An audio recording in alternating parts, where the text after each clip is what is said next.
be the man who saves the world for you. And the world is saved thanks to you. The people prayed for a hero when you answered the calling. We're gonna save the world tonight.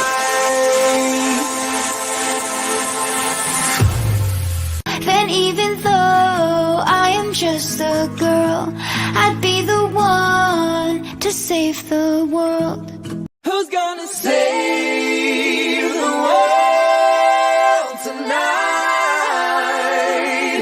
Hey, hey, I saved the world today. And everybody's happy now, the bad things gone away.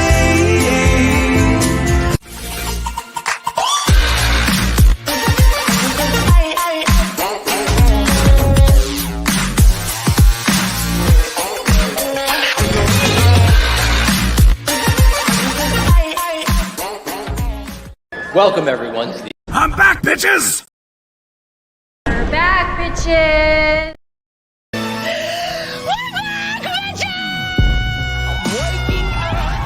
We're tuned up and right on track. Baby, we're back. Baby, we're back.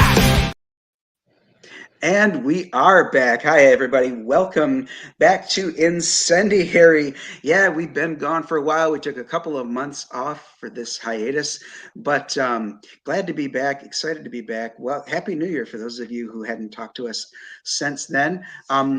Jake and Fanta are with us today as my co-hosts. Peter might not be able to join us. His daughter's birthday is today. And speaking of birthdays, TonicMole, happy birthday on Monday. Yeah, Happy birthday, bro. Happy birthday! I'm a little bit older. A little bit. Yep. Another trip around the world. And in That's fact, right. we discovered on Facebook that TonicMole and I have the same birthday. So that's kind of cool. Yeah. Aquarius in the house. That's right. Yeah. So let us say hi to the folks in the chat while we're waiting here. Way early, like, I don't know, hours ago, Fanta was here first to say, hey, let's see. Yeah. Jake says, been a minute. You sex of fucking sunshine. Oh, Mo yeah. Biggs is in the chat. Thank you for being here, Mo. Good to see you back again. Mo. We've got Edwin Aces. Hail, peeps, he says. And yeah, people are saying, hey, Mo Biggs and Edwin. Awesome. Glad to have you guys here. Those of you who watch. Oh, and we've got a happy birthday, Dojo and TonicMole. Thank you, sir. Of course. Appreciate the wishes. So, you know, we've been away for a while. We got some great guests lined up for the first, I think, like 6 or 7 weeks. We've been really at this working. TonicMole and Richard Embry and I were all on the Pimp My Comic with Mandy Summers and Shane Davis back in January. And I reached out to TonicMole and said, hey, you want to come on Incendiary to talk about the book? And we will talk about his book later in the show, Saving the World, number 10, if you can believe that. Very few indie comics get that far. That shows dedication. We'll talk about that in a little while. But first of all, we're going to have our debate. And listen up, folks. For those of you who want to be punk-ass little bitches and don't understand that this is all meant to be in fun. Punk-ass little...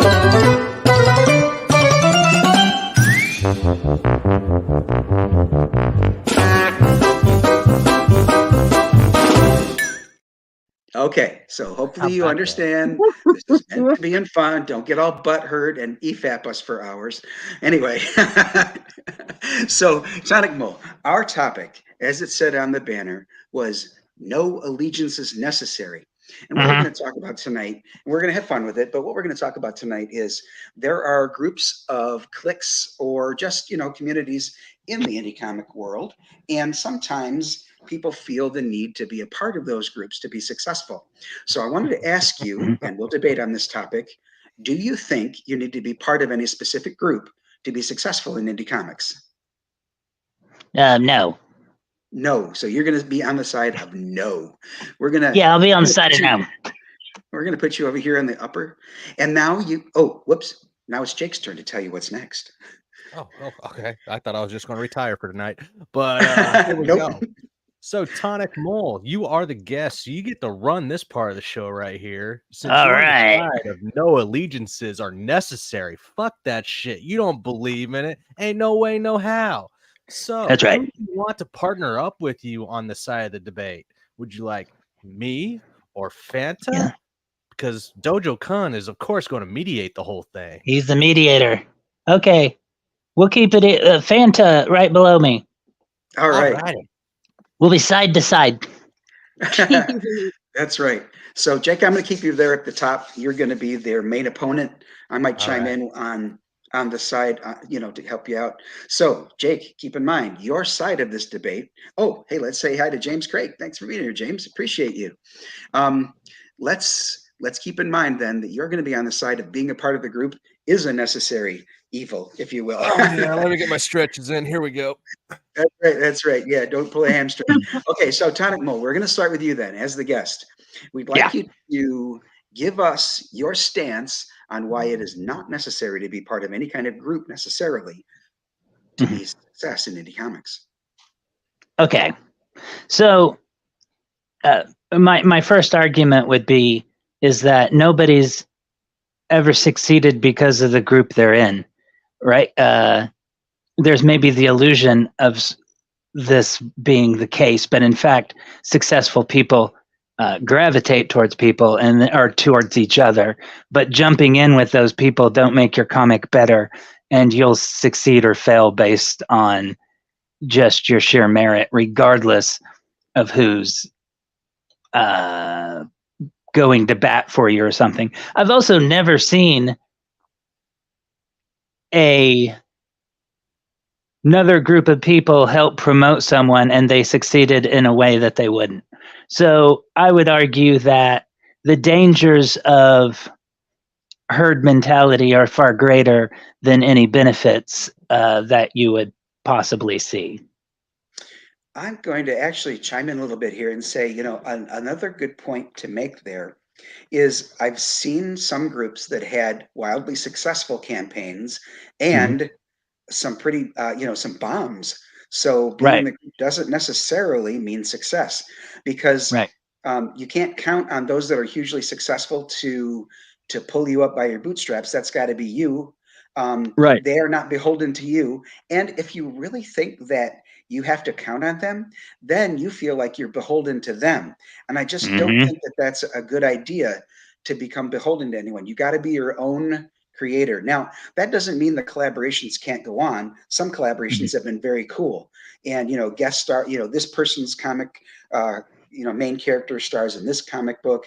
Those kinds of things are neat if you can arrange a crossover and work out the finances if necessary, et cetera, et cetera. But it's really cool then to sometimes collaborate, but to limit yourself to the group may not be the right way to go. However, oh, you got more? Oh wait, yeah, just a little. I would say go ahead. I would specifically also point out that it's allegiance to a group, not particularly collaboration. I collaborate all the time. You do have to do that, right? Just solely flat-footed, but you have to be able to reach out, and that would be my argument that the group often isolates how many people you can collaborate, right? It has to be part of the group. So the kind of ironic twist is that the group isolates you more than if you're on your own and you're able just to stroll around wherever you want. That's a good point too. I've had some creatives that I was working with disassociate themselves and even breach contract just because of a group that they understand that I'm a part of, and that's that's super unprofessional. We were talking a little bit about that, of course, before the show, and I was saying, if you truly feel that way about the group, then just finish your contract and then disassociate yourself. Don't do it in the middle of a contract. Continue to be professional. Hey, I see that Just Call Me Hen is here. Welcome, Hen. Glad to have you with us. Thank you for being here. So, Jake, I'm going to turn to you now. We've been over the positives. What can you think, or sorry, the negatives of group mentality?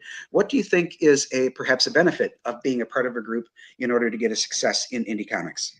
Oh man, it helps you get your feet wet. I mean, when I first how's started that? Well, when I first started to try and promote my books on here and on the indie circuit and whatnot, I of course went out to a couple guys I already knew were kind of in the water, around the area. And I was like, hey, Mhm. I got an idea. I'd like to throw it at you guys, see if you like it or not.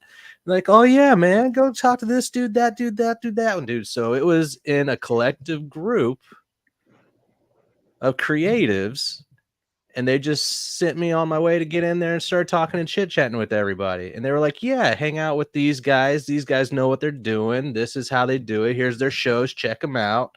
So, of course, there are ways that being part of a group are helpful to you when you're starting out or still trying to go even further beyond. So, if you want to go into the actual industry, there are a couple guys that left and created their own industry in the image of others. So, I I mean, see what you did there. yeah, how about that? Trust me, Very I'm good. firing all my pistons tonight, but Had those energy drinks, did you? you're damn right. But yes, So, there is a sort of collective or there is a little bit of positivity to it because you can learn the ways of how to do it when you're ready to go and branch off for yourself. If that's what you want to do. Now, if you want to stay part of a group, that's fine, no problems. Do I think that it's going to hinder you? We've seen on Twitter that it can hinder or hurt you, make you take a few steps back or whatnot. But if you're in the right group and have the right people with the right people following you, I can kind of see it working in your favor at the same time. So it's really about how you maneuver through these allegiances. so I was fortunate that the very first show that I was directed to watch was Michael Bancroft's. It was called Late Night, and he was the main host. He had a co-host at the time. Actually, he had several co-hosts when I first started watching. And fortunately, his chat was just filled with wonderfully accepting and welcoming people Most who, definitely. yeah, yeah. In fact, at the time when I first came in here, I didn't even go by Dojo Kun Comics. I had my name in there, which isn't a secret. It's Brian. And they were like, welcome. Hey, Brian, thanks so much for joining us. Hope you enjoyed the show. It was so much fun to be acknowledged by these folks. And it was so welcoming. So that I think is one great thing about the group. However, it doesn't necessarily limit you to the group, to be honest with you. I think that you can benefit widely or wildly even from associating with some of the people there, and you need to pick and choose because in any group that contains thousands of people, you will find bad apples. It's just how it is. It's impossible to have a group that has thousands of people. That people aren't there to just watch the world burn. There are, however, a lot of very helpful people who are fun to be around, talk to, and get advice from. Um, Fanta, I'm going to stop pontificating here, and I'm going to ask you to chime in and tell us why you think it's not necessary to have any group allegiances to be successful in indie comics. Well, I think that if you're creative and artistic and you have the motivation, that you don't necessarily need a group. If you have that drive, you'll find ways to get yourself out there and be seen, be it through tweets or whatever, dropping links in chats that, aren't part of groups or whatever. But I think that if you have that drive, and maybe some money behind you, you can do it all. You can do it all yourself. You don't necessarily need a group, because sometimes groups do fracture and split, or one person gets mad at another or whatever. But I think if you have that drive, that internal need or hunger, you'll make it work. I agree 100%. And one of the reasons I brought this topic up in particular tonight with Tonic Mole on the show is because he's been at this for quite a while. Like I said a few minutes ago, he's on number 10 with saving the world. I mean, that shows a dedication to the passion, to the story he wants to tell.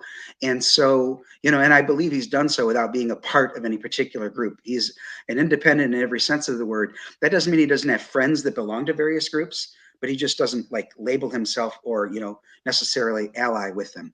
At the same time, so actually, let me ask you this, TonicMole. How many years have you been publishing comic books? It's exactly 4 years.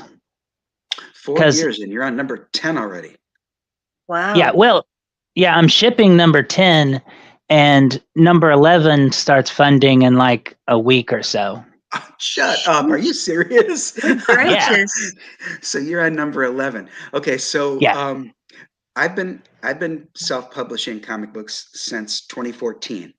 So I've been at it for 10 years. I don't have one comic that's gone that long. I did do a miniseries that went 4 issues.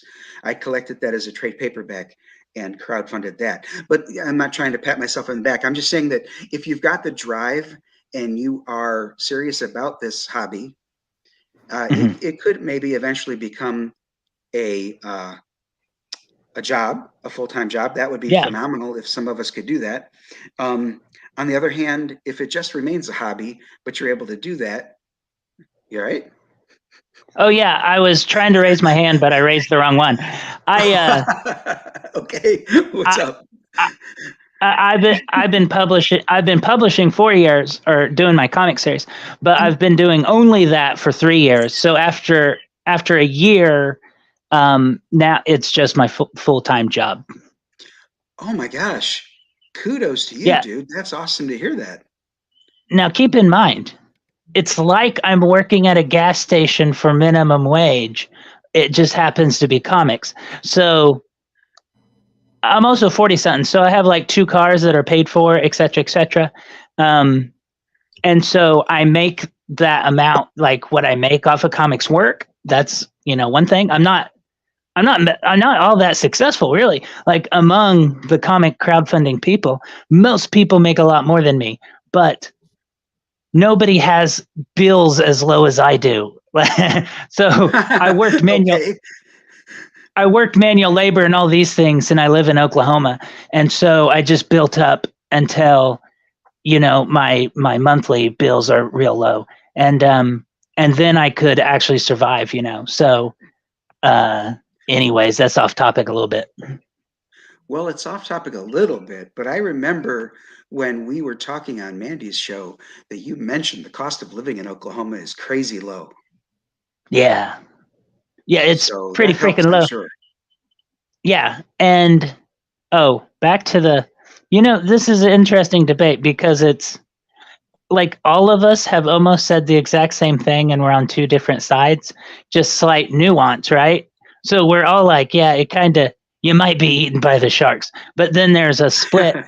And I would say okay, when I got into, it was 2019 or whatever, and there was chaos all around, and I had no idea. I didn't even use social media in 2019 or not anything. My wife and daughter did, and I was always like, "What are y'all doing with wasting time on that Twitter?" I was that dude, and then I got on there and realized there's people doing comics, and I had. In the late 90s, early 2000s, did a comic, but it was like an underground comic, and I didn't sell any. They were just too weird. And but I'd always my whole life wanted to do comics and all this stuff. Anyways, fast forward to 2019, I'd kind of given up on the whole thing, and I went on I can't even remember why. I went on a stream. I just started talking to like comic book pros and indie and stuff like that on Twitter, and I got invited to a stream to just talk about comic books. I think it was Peter Palmiotti, his stream. Oh, I know Peter. And I met some people. Yeah, and I met some people on there and talked to him and all this stuff. And I had a comic that I'd done 10 years ago. Anyways, those guys really helped me, and Doug Garrett, who did Lone Wolf and stuff, he helped me kind of like, this is we get them printed at these types of places. You crowdfund them like this and stuff like that. Show me the ropes and whatnot. And so I was always among a group of like a collection of people, and I couldn't have done it without them. So no, I mean, in one way, no, you can't do it one person. It's highly unlikely. It's very difficult. However, the key word is allegiance, right? It's different than being everybody's a part of a group, and there's strength in numbers. However, we live in an era in which it's not just groups of people. It's ideologies. It is cultish behavior. Hive mind. Right, a hive mind. And that is the antithesis of creativity, individuality, which comics is all about. It's the whole point of comics is that we're so freaking weird. It's why the movie industry mines our content, because the only place someone could be so weird is comics, because it costs so little to make. There's no people saying, well, I'll give you the money, but that seems too weird, right? We don't need nobody's money. We just doodle this crazy ass idea. But you see, in even indie comics, you see this homogenization that's in the mainstream. It's this ironic thing that the whole point of indie was, or modern indie, that would, in the 90s, we'd called it underground comics. But its whole point is that you're unbeholden to anybody, right? It's literally in the freaking name. We call it indie comics. It's like, do we need to be Right. do we need to be part of an organization to be indie comics? Well, so you're not really indie, all that independent, are you? You're sucking on a teat. So, however, all these different groups of people who are just friends and all the culminating stuff, the ability to tap into all of them, because even a lot of the mainstream guys I know, they might be dead set ideology. Oh my God, I can't say that. Ideologically. Oh, ideologically. Yes.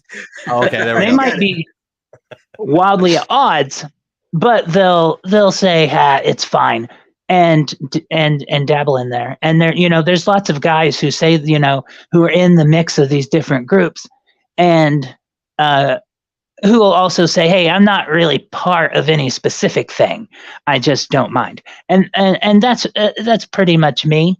I find all the different groups entertaining at some point and stuff like that. Like there's some really awesome creatives in all of them.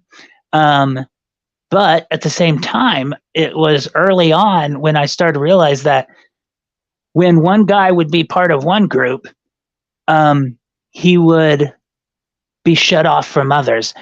And often it's not the group shutting them off. It's that hive mind makes them hate their competitors. And it's no different than someone working at DC and now they hate Marvel. And then they go to work at Marvel, now they hate DC. Yes. These groups that are way too insular, is that I don't know if that's even a word. Yeah. It sounds like it should work, but okay. It does. Yep. When they're like that, you are recreating the toxicity and horribleness of mainstream comics. And mainstream comics have been a problem for a lot longer than just now.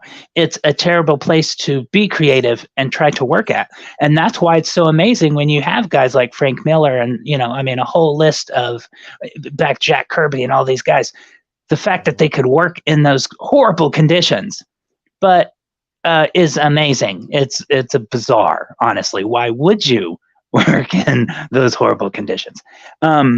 Just for the love of it, I suppose. But anyways, yeah, it feels like that when you have those groups that are so walled in, they're recreating that to where you have a whisper network. Why? And just if you're good enough to work at DC Marvel, just freaking go, because there's gonna be a whisper network that is where people are going pss, pss, pss, right? And it don't matter what group it is or how much people try to fight it. And I think that it's not anything wrong with these groups or inherently, it is human nature.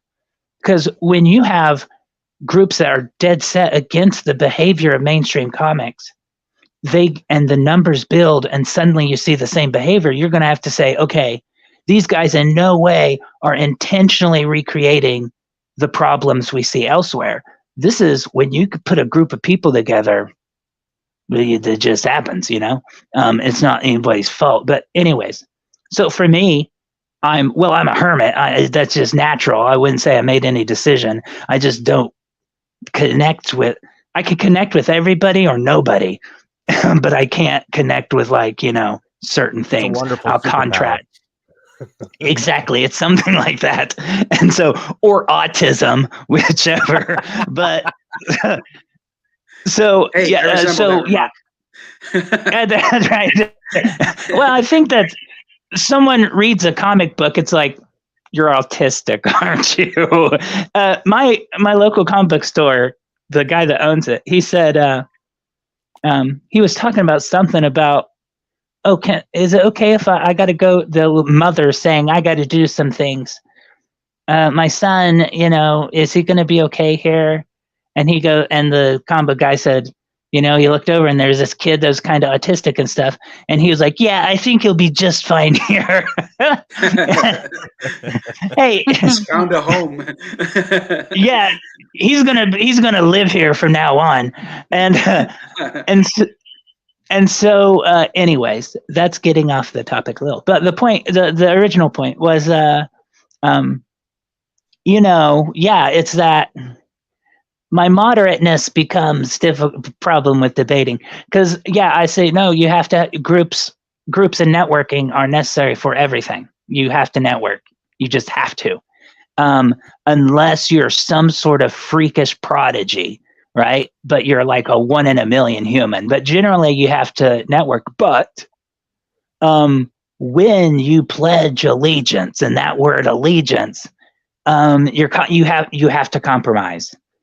Unless you're like the most what's the word, stereotypical person on the planet, where you're like, I just fit into this group with no problems. I never disagree. It's just like we're a one mind. But if you have any type of individuality, which artists should, you're going to contrast. And if you're not allowed to express that, that's going to be a problem.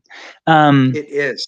And so here's something that TonicMole is basically embodying right now. I don't follow orders. I don't bend a knee. I win. Hell yeah. Superman.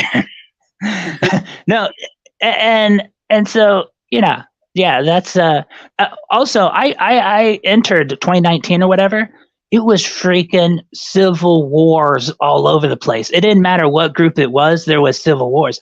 I never saw the good days. I only saw the bad. And then as these groups all fractured, the new groups then started to fight themselves. And I was like, my God, it's like swimming with sharks. And someone said, well, because there's all these different groups from different ideological strains and all this stuff. Plus we're all creative individuals, so we're all a bunch of crybabies.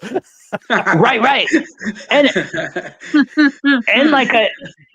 And more than a few times I've dealt with it's like the comic book store, where the comic book store owner implied that most of his customers have varying degrees of autism, right?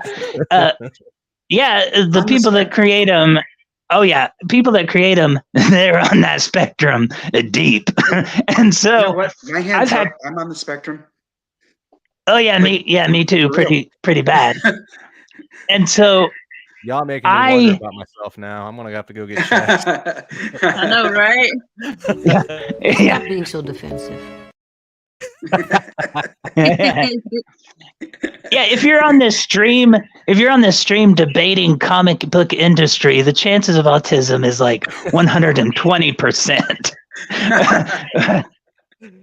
But so, but yeah, it was like jumping in shark infested waters.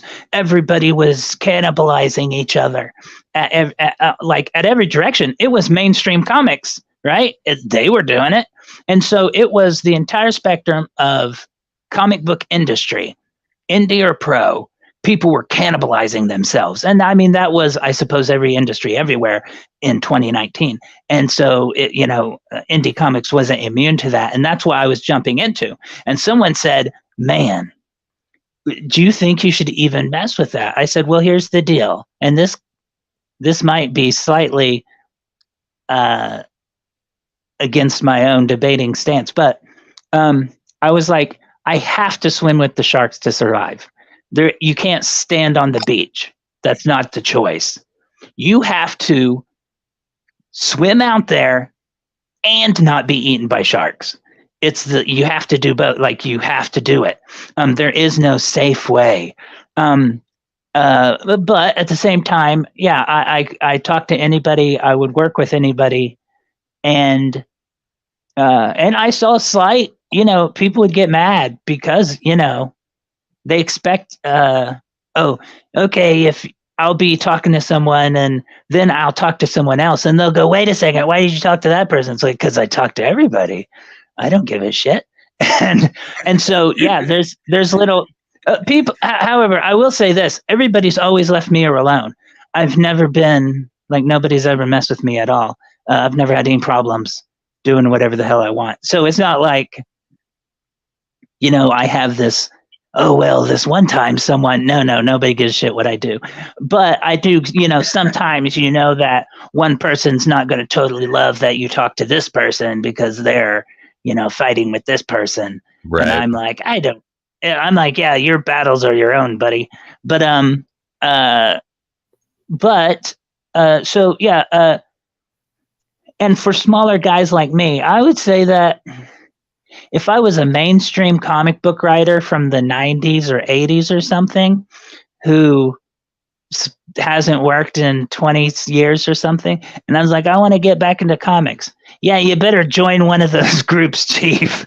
Because, nobody's going to give a shit what they're doing unless they go to the source of that fandom, But if you're a weird guy like me, that doesn't really help, What I was going to say is sometimes in order to get attention, and that's, I think, what Jake was talking about a little while ago, Yeah. you do need to perhaps glom onto somebody who has a fandom. Just get in their chat so you can let them know that you're involved, and then if somebody asks you on the show, that's a perfect opportunity.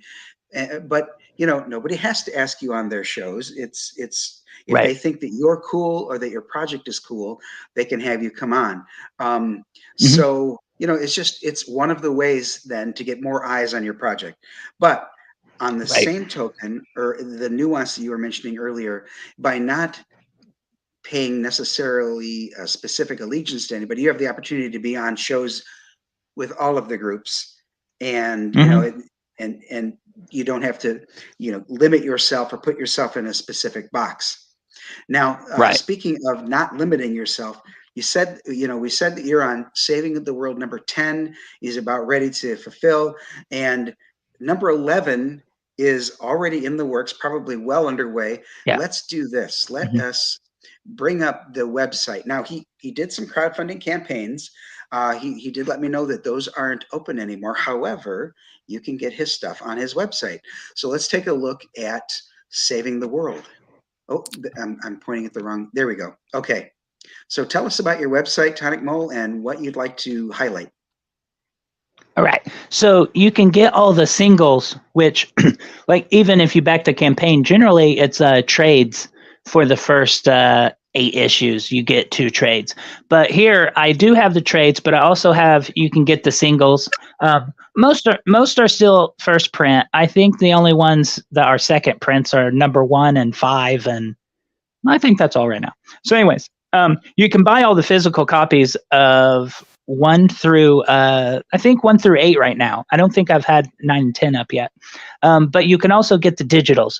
So if you're poor, you can go there and just buy the digitals off of my website, and it's where you just download a PDF. It's not like you have to have a browser type thing to access your purchased comics. You actually own them. And and so here is, oh no, I got 9. Okay, 10 hasn't. Wait, 10 is on there too. Boy, I really keep up with myself, don't I? So, anyways, yeah, there's Oh, you yeah, can look at this. you can purchase 1 through 10 on there, and they ship out really like very fast. If I get an order, I'm shipping it by like the next day. If I get an order for number 10, it will it might be a couple days because I'm fulfilling number 10 as we speak. So that'll ship out with them. Any of the rest would ship slightly because of fairness. Kind of seems dodgy to ship out. Anyways, that's beyond the point. 1 through 10 is on there, and I think 1 through 10 digital might be 1 through 8, something like that. So, anyways, and that's where just our standard covers, and I sell them all on there. And then we have the eBay. If you type in Tonic Comics, my eBay, my website, everything pops up. So our analytics is killer. So you can just type in Tonic Comics and everything pops up. We have an eBay where we sell our more high price stuff like first prints at number 1. We had some graded, but we sold all those. We had some 9.8 number 1s and some of the variant covers. Oh, also, yeah, the variant covers are often on my eBay. And so, like this one right here. so that, yeah, Illustrator Monk. Yeah, and see, speaking of like the collaboration type deal, I just saw a picture of someone, Illustrator Monk drew a Batgirl, and I'm a Batgirl fan, and I thought it was amazing. And so I had him do my first cover, and he's done a cover for every issue I've done except for number 2. I think number 2 was Sashi, and but all the rest, Illustrator Monk. And then I'm a big Teenage Mutant Ninja Turtles was a huge influence on me. So with really early, I think after I did number 2, I did the spinoff Lily and Wepawet, and I reached out to Jim Lawson, who drew the Ninja Turtles, for like 30 years. He started in the early 80s, and after Kevin and Peter got too rich and famous to do it, he started drawing it. And yeah, and he didn't quit till 2009 when they sold it to Nickelodeon. He was the last guy in the office about. So I reached out to him, and he was like, yeah, I'll do a pinup for you in the Lily and Wepawet. And he did that, and I then reached out to him and said, well, I got an idea for a 3-page short. Would you be interested in interiors? He said, hell yeah, send it to me. So I sent it to him. And so then I had turned around, and with Save of the World number 3, he did most of the interiors. I did half and he did half. And so I got to work with kind of one of my comic book heroes. And that's awesome. And I've done that. Yeah. And he's done lots of covers and stuff since then. He's generally around in Saving the World. Also, if he's at a convention, I can't guarantee this. If he's at a convention, he was carrying Saving the World comics with him. I sent a whole bunch with him. I'm going to assume he's still putting them in his briefcase into his luggage and has them on display. But I wouldn't hold it against him if he stopped, because you got to carry all this stuff with you. But he mainly had the variant covers he did and stuff, and he would sign. You can buy them and sign them and stuff. I don't know if he sold them all, if he sold none of them, if he just gave up trying to sell. I don't know. I haven't talked to him in a month or so. But so if he's at lots of cons. If he's at one, you can go and get a Saving the World off of him and have him sign it, possibly. And so anyways, so all of that, yeah, networking and stuff. But yeah, and as for that's helped me a lot. And so I have two questions for you, TonicMole. Yes. Number 1, you said that the trade paperbacks are available here on your site? Yes. Yeah, they're the one that's the one that's only, go back up, right above, you see number 9, that's the torn piece of paper right above there. It's the blue, there you go, that one. This one here? So, what, oh, I can't see your little Volume yeah, one, yeah, right? that's it. There you Okay. go. Yeah, and they're manga sized, so they're 5.5 by 8. Oh, I okay, believe cool. so. They're a smaller digest size. And How is that with then printing costs? after, Is that cheaper? what's that? Is printing cost cheaper with that? That size? Yeah, a little bit. Yeah. It's quite a bit cheaper. And so, then yeah, it's okay. Here, I'll tell you. Here's some of my thinking of why I did a digest size. Everybody in the comic book industry has been lamenting because you have to sell singles Right. to make money. The only reason trades are profitable is because it's already done. But in fact, if you didn't sell the singles, the budgets to create a trade would be impossible to make back. And Agreed. so people, I'm feeling lots called of out creators, right I know, now. a lot of creators have, had, and this has been probably 20 years, that people are waiting for the trade. And you just can't make money if people are waiting for the trade. So I said, why don't you make it really small? Oh, they can buy it if they want, but it's going to be really small. I hope you enjoy your tiny comic book, bastards. But people ended up loving them. They're like, oh man, this is like, I like having that, all that comic and able to take it around with me. So people actually liked it. But when I do the omnibus, which will collect probably 1 through 12. Yeah, because I wanted to do a year of comics, right? It's 12 issues into the first omnibus. It'll be full-sized giant trade. So it'll be my first time to do a trade that's full size. Tell me, how many pages are in the individual single issues? Generally, mostly 32. A minimum of 32. There's a few that get up to 40 something, but mostly 32. So this omnibus you're talking about is going to be substantial. Oh yeah, I bet it'll be 300 and some pages, something like that. Wow, that's whatever 32 times 12 is. It'll be pretty dang close to that. Try to do that, but don't do maths on stream. I've heard that rule before, so I'm just going to let people use their calculators and figure that out. Yeah.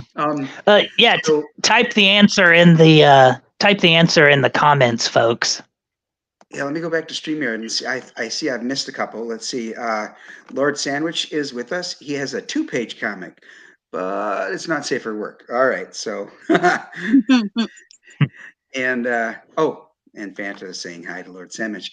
Thank you for being here, and of course we thank those of you who watch on the replay. I have another question for you, TonicMole, and that has to do with the comic itself.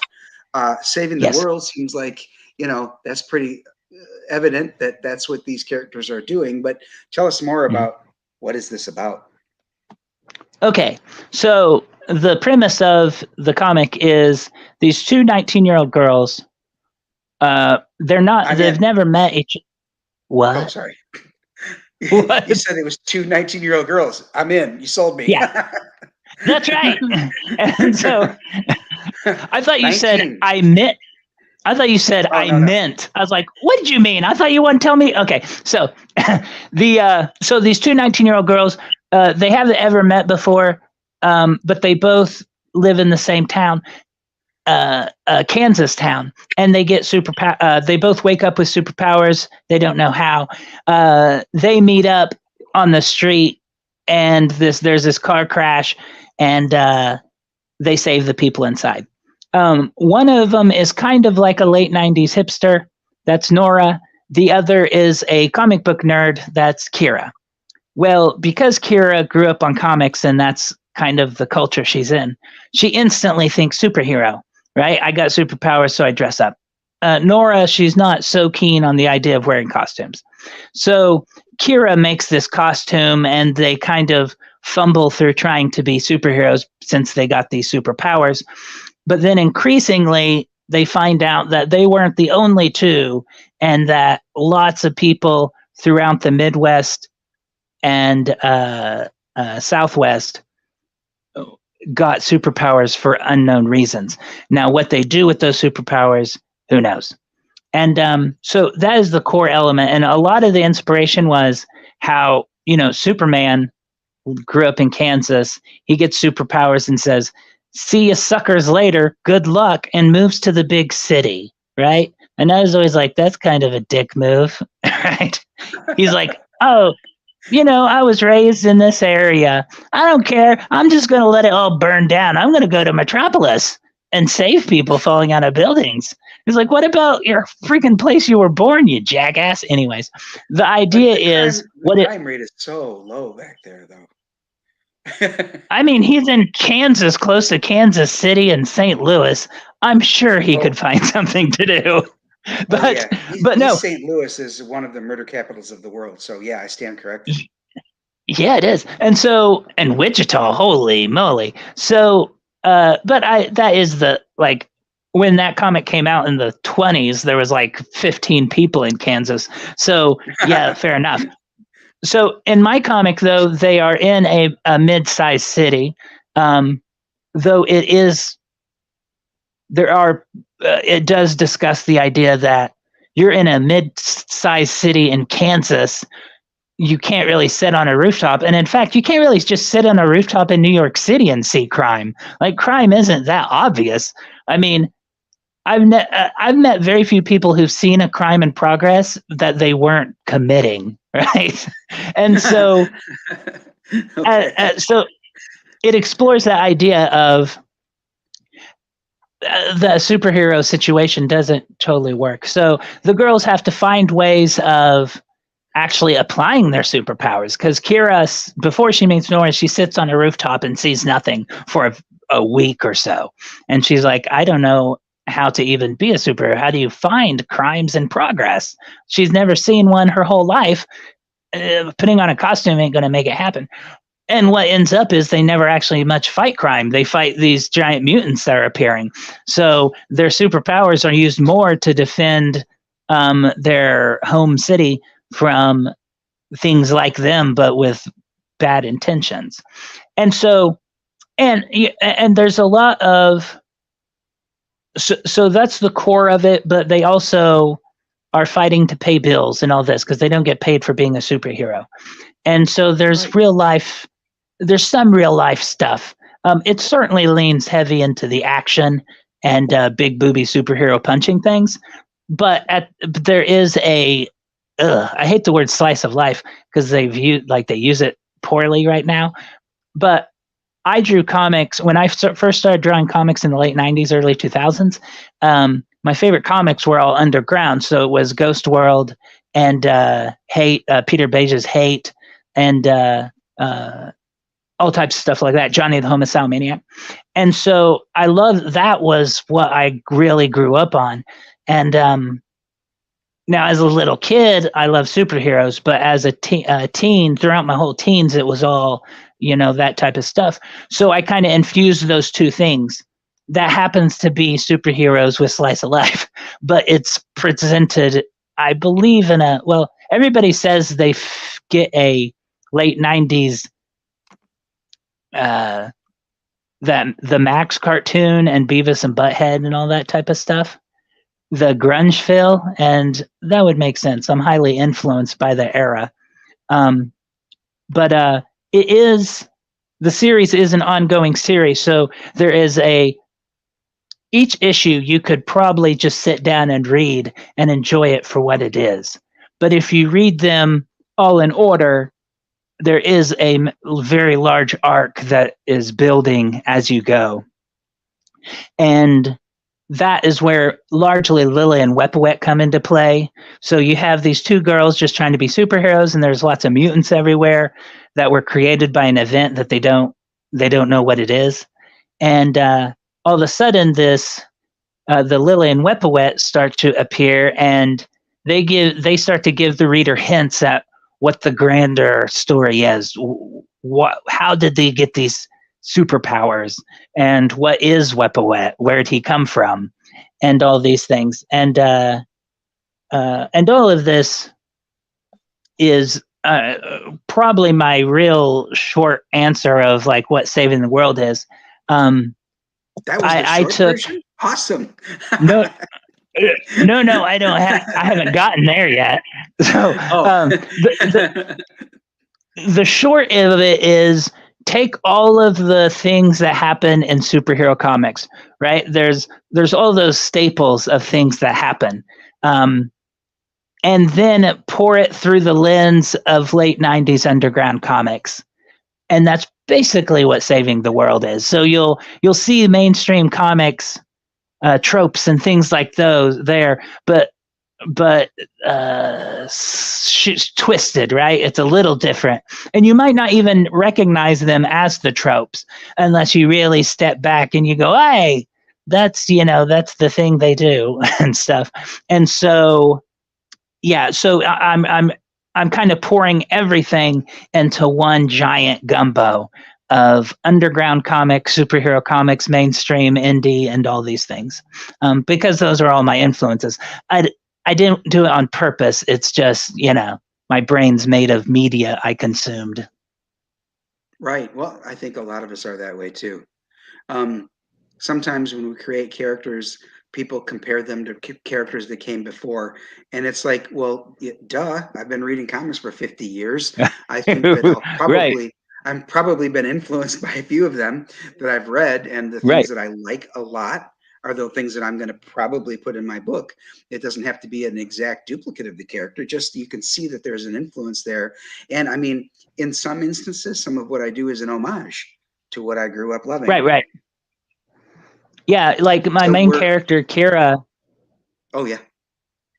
Oh, my main character, Kira, is originally I wanted to do a Batgirl comic, but I knew nobody'd hire me, and then Power Girl and stuff. So I kind of combined my ideas of Batgirl and Power Girl, and what I thought would be a cool spin on it, and came up with Kira, who's I always like Batgirl because she's very skilled and talented, but she's kind of awkward and fumbly at the same time, and I always thought that was great. And so I kind of infused that into Kira, who's this bigger than life superhero, but with insecurities and awkwardness and stuff like that.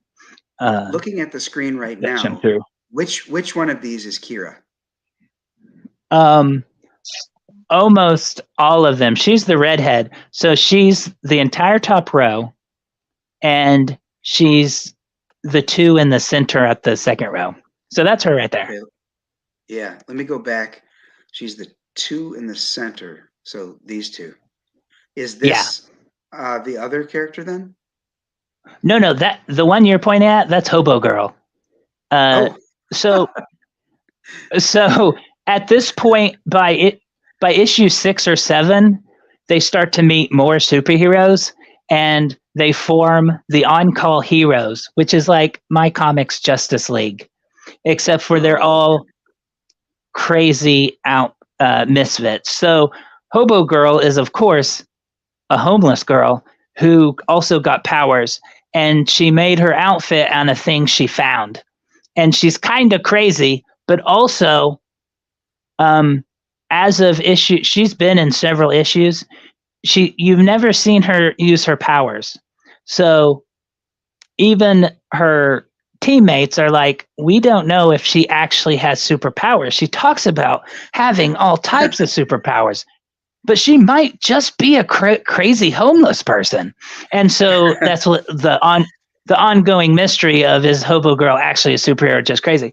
And so, yeah, but the team is building, and so here it might be late March is the plan. We're going to launch a second Saving the World series that will be called On-Call Heroes, and it will be the same cast of characters, and just run parallel to Saving the World, but we'll focus more on the girls, the team of girls, just fighting kind of monster of the week type situation. Okay. And it'll just kind of explore things happening behind the scenes of Saving the World. And it's written by me, but it'll be art by Shabby, who drew Vestry. I don't know if you ever seen that. Yes. He did. Yeah, he did 5 issues of Vestry, and they did one more comic. I think they just did 1 issue of that. Well, he's drawing it. I think he's pretty much done, almost done now. But once I have an opening and funding, we'll be funding that. And our plan is to keep going on that. So we'll have 2 series in the Saving the World saving verse going at one time, because the writing is easy, but there's no way I can draw 2 comics. Because I also, my wife wrote a comic and we crowdfunded it late last year called Red Sirens. It's a lot like it's easy. The best description is it's Saving the World, but a fantasy era. And we're trying to get that. It's not on the website yet. That is the one comic I've ever been a little bit late on, because I got 10 done and am shipping it. And I found out I can't draw 2 comics at once very well. So I've been drawing Red Sirens, and we'll get it wrapped up here pretty soon and get it all shipped out.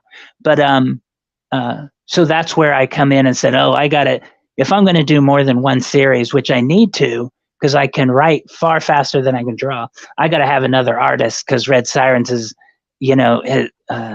we knew it was going to take a long time, so we had a far out end date. Usually when you order when you back our campaign, it'll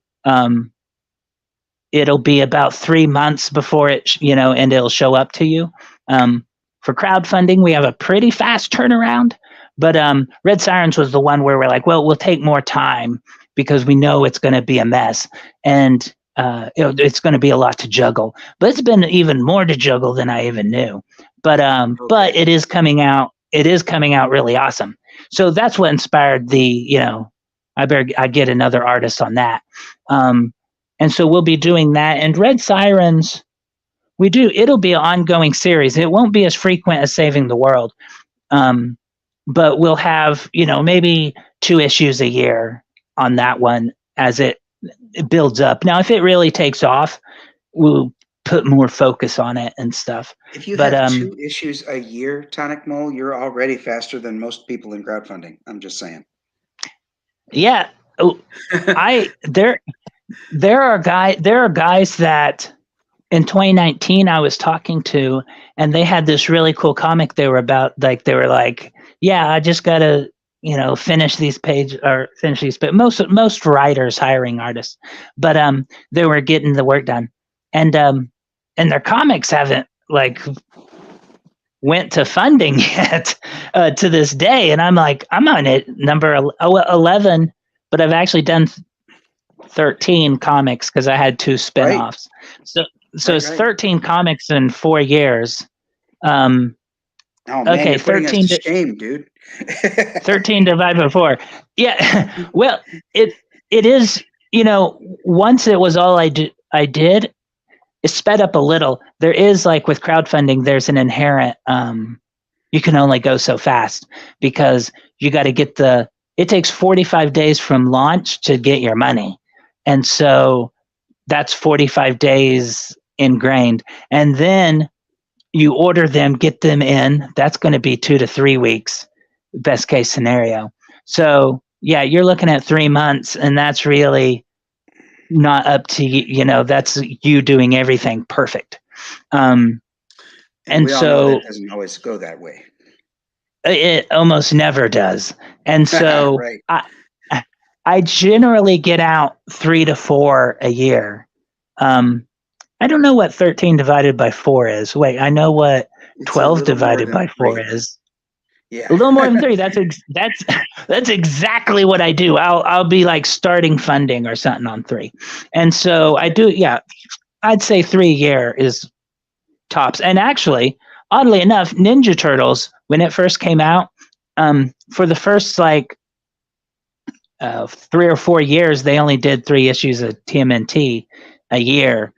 And I think they didn't do more until they got a cartoon and action figure line and all that type stuff. So it's not unheard of. They did pretty good. Yeah, they did all right. Yeah, it did okay. So yeah, everybody, this looks like a great IP. I wish you all the best. We are at the top of the hour. We've actually gone a little bit more than an hour, but that's because we also started a few minutes late. No issues there. I wanted to say though, I wanted to ask really quick. Jake, I'm going to start with you. What would you be, a hero or a villain if you got superpowers unexpectedly? I would hope that I would be a hero. I do believe that I would probably have some anti-hero vigilante type instances, but I would hope that I could measure up to my 2 favorites, even though they're not really that popular. The 2 big blue Boy Scouts, Superman and Captain America. Okay. All right. Fanda, what about you? I'm already the Dark Angel, so a little bit of both. I was going to say, wait, so does that make you a hero? TonicMole? I would consider myself a hero. However, I'd hazard a guess they'd all say I'm a villain because blah, blah, blah. So, like a Rorschach, best case scenario, Rorschach. Worst case scenario, maybe accidentally like the Joker from the movies, but with good intentions. Okay, I was going to say, if I got superpowers, I think that Jake hit it the nail right on the head. I think that I would be considered an anti-hero because I'd be after the bad guys, but my methods probably wouldn't be appreciated by law enforcement. Right. That'd be my stance. So listen, everybody, I want to thank TonicMole for coming on the show, for sharing his website with us, talking about this amazing IP. I'm not going to be able to buy all 10 right now, but I'm going to start collecting this comic book series. I think it's and I'm the kind that doesn't like digital very much, so I'm going to want the one to hold in my hand. So I'll be going for physical copies. Excellent. So I want to thank you for being here. Thanks so much for enduring our debate. I want to thank Jake and Fanta for continuing to be the co-hosts and rejoining the show now that we've got things back up and running. I want to thank those that watch us live and those that watch us on the replay, and let you know that next week our guest will be Richard Embry. So, he too was on that same show with Mandy and Shane back in January. Right. So I know he's got a great project and he's a cool dude. So join us in 1 week at 10 p.m. on Wednesday for the next episode of Incendiary. Thanks, everybody.